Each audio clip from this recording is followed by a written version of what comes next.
Salut, David Rahman here. I just finished teaching a class on my new website, guitarinfusion.com, and I wanted to share with you the idea that I just spent the last hour developing.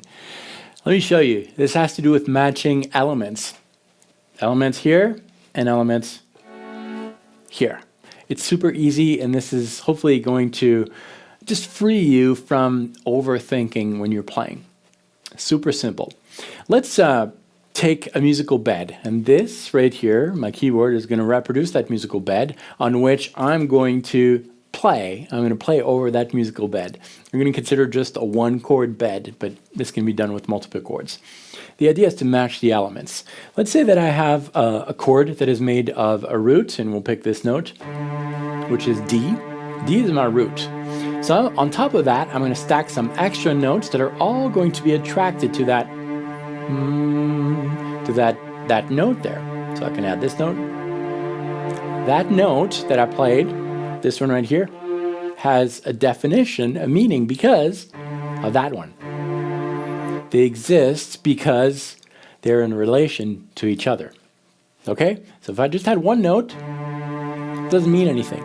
Now if I have two, these two notes are measured according to each other. They mean something. All right, so I stacked the note on top of my root. And so it's from that root that everything is organized. That means that on my instrument, I'm going to organize my thoughts according to that same root. So I need to match those two elements together. The musical bed is taking the D as the musical note, the reference note. So my lines are all going to be measured to that. Any note I played is going to be attracted to what I hear there. Okay? All right. Let's go back to our musical bed. I've got my root, that's the reference note, and I'm adding this note, which happens to be a minor third. So I've got a chord with two notes, root, minor third. It means that if I were to paint musical paint over this musical canvas, I would have to respect the elements that are given by the musical canvas. It's just like when you take a coloring book, you have some shapes, cartoon characters, trees, landscape, cars. You've got the shapes, and when you color, you've got to color within the shapes. The musical bed is the shape. I'm just coloring over it. That means that I need to respect the lines, the shape, the elements given to me by the musical bed. I need to respect the root and the third, the types of thirds that I'm getting, the types of roots that I'm getting, and color within these shapes. What does that mean really? Well, that means that if I were to play a root, it would have to be the same root that is given to me there. If I were to play a third, it would have to be the same type of third. Let's try this. I've got my root, minor third. I'm going to be rebellious and play a major third over this. I'm not going to respect the elements. I'm going to color outside of the lines. No matter how hard I try, it's not going to sound appropriate. So that's what it means to follow the rules, follow the info that is given to you by the musical bed. And when I say follow the rules, I say this very loosely. Rules in music are just intended for you to sound appealing to most people. You can break the rules as much as you want. That's okay. But that's basically the idea here. Now, what if we had a chord with these three notes? That's my root. This happens to be a C. On top of that, I've got a major third and a perfect fifth. The scale that I'm going to build needs to respect these elements. I need to have a root, a major third, and a perfect fifth. The second is not indicated. More freedom to me. I could use a major second or a minor second. Let's try a minor second. I'm allowed to.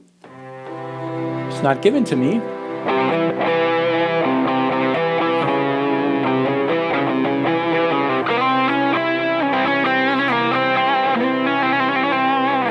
It works. A major second would work too.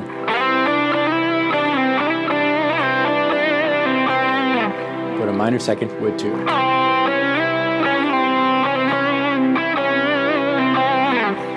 And you can do that with any intervals that are not given to you by the chord.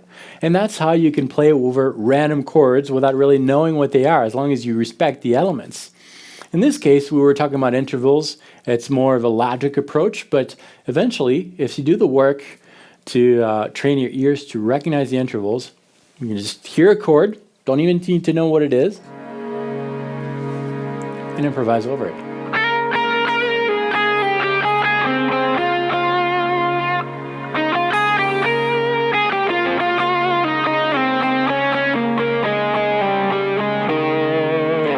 On the spot like that.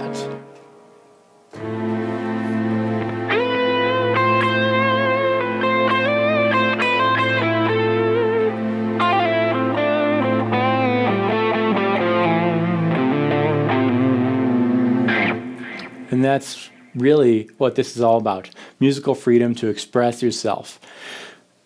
That's what I had for you today. I hope you enjoy this idea, this lesson, and I hope that it just kind of helps you play music and enjoy music and speak musically. That's what it's about. Thanks for watching this video. Check out my website, guitarplayback.com, for downloadable courses, backing tracks, and that kind of stuff. And if you want a more of a personal one-on-one approach, check out my new website, guitarinfusion.com. Every week, a new lesson. This is a very planned curriculum of guitar. We're starting with intervals, and today we're on week 3. We talked about this kind of stuff. Check it out. Thanks for watching this. There's a free trial, so doesn't cost anything. Just do it. Thanks for watching this. I'll see you very soon on this channel. Like this, subscribe, and be nice in your comments. I'll see you soon. Until next time, salut.